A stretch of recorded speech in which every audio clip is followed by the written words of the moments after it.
ผมสวัสดีครับเพื่อนๆทุกคนวันนี้ก็พบกับผมวิโรจน์ Stop เช่นเคยนะครับวันนี้ก็จะมาพบกับรถแนวกระบะนะครับก็คือ Ford Wildtrak ซึ่งจะมาติดตั้งชุดคาลิเปอร์6พอร์ตกับจาน380มิลไฮคาร์บอน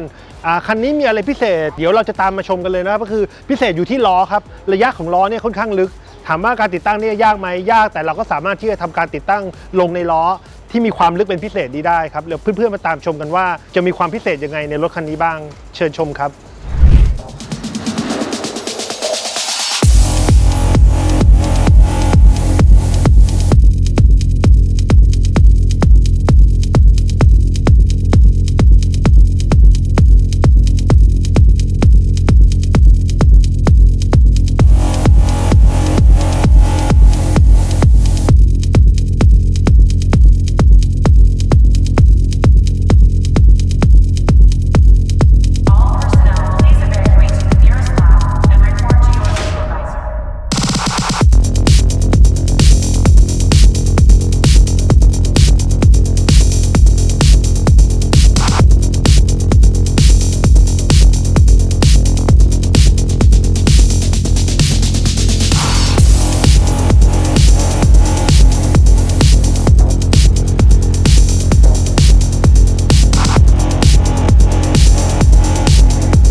ก็เสร็จสิ้นเป็นที่เรียบร้อยนะครับสำหรับการติดตั้งชุดคาลิเปอร์6พอร์ตจานไฮคาร์บอน380มิลลิเมตรใน Ford Wildtrak นะครับ